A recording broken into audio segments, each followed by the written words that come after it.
karena COVID gitu. Jadi Ya. semua dana kan memang dikumpulin ya. Ada penghematan di situ.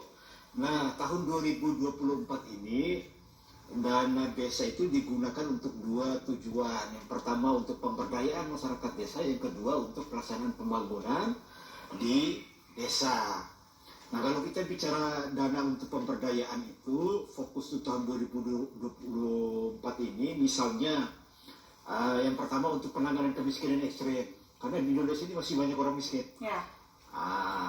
Kemudian yang kedua itu untuk ketahanan pangan. Bagaimana kemudian warga kita itu mungkin gitu ya, masih ada yang kekurangan gitu ya, dari segi pangan gitu, atau kemudian rentan ya, misalnya kalau ada gejolak ekonomi atau bencana dan sebagainya. Nah, itu bisa di-cover dari situ. Nah, yang lain itu untuk pembangunan di pedesaan gitu ya. Biasanya itu kita bisa gunakan untuk misalnya pemerintah desa itu gunakan untuk kegiatan-kegiatan pengembangan ekonomi. Misalnya kita dengar ada desa di Jawa Tengah misalnya, atau di Lombok, mengembangkan pariwisata berbasis desa. Jadi dikelola benar gitu ya, bagaimana misalnya situ ada potensi persawahan misalnya yang cakep gitu ya. Jangan ke persawahan ya, sekarang saluran itu sekarang bisa diolah jadi tempat tos gitu ya, berbasis desa gitu. Nah, itu dikelola oleh pemerintah desa. Yang lainnya pemerintah desa, sekarang di desa kan kita punya BUM desa ya. Nah, kalau sekarang ini ada BUM desa, ada juga BUM desa bersama badan usaha milik desa. Nah, itu kayak kekayaan desa yang dipisahkan lagi gitu ya, jadi dipisahkan, kemudian dikelola oleh BUMDes ini yang merupakan badan hukum. Sifatnya cari laba tentu gitu. Nanti akan ada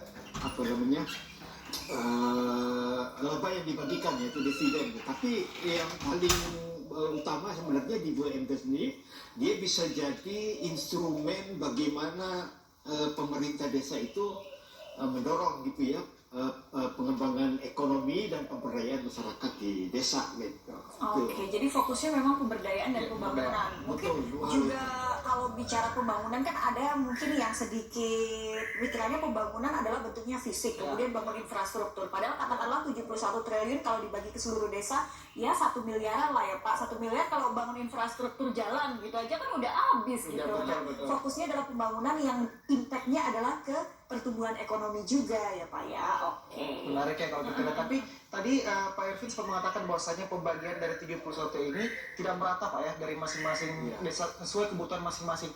Lalu kriterianya Pak untuk misalnya desa mendapatkan nominal yang angka lebih tinggi ya? Seperti apa Pak kriteria desa untuk mendapatkan angka itu? Ya, selama ini kalau untuk pembagian itu memang ada alokasi dasarnya gitu ya. Jadi yang dasar tuh semua dapat sama. Tapi setelah itu kan ada kriteria untuk yang alokasinya. Itu macam-macam, jumlah orang miskinnya berapa, tingkat kesulitan geografisnya bagaimana gitu ya. Nah, itu kemudian diturunkan dalam variabel-variabel gitu ya. Nanti pagi-pagi ngomong variabel kita.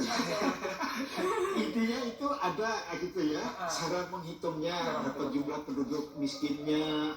Ini jauh nggak jaraknya gitu ya, susah dijangkau nggak. Jadi maksudnya kalau Mas Akbar jalan ke sono, mudah nggak gitu ya aksesnya misalnya. Jadi ada perhitungan-perhitungannya gitu ya. Ada yang pendekatannya afirmasi juga gitu ya.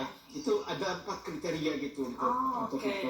Jadi nggak sama memang untuk lihat desa itu. Tapi kalau 71 triliun itu sekarang kan ada sekitar berapa, lebih dari 75.000 lah.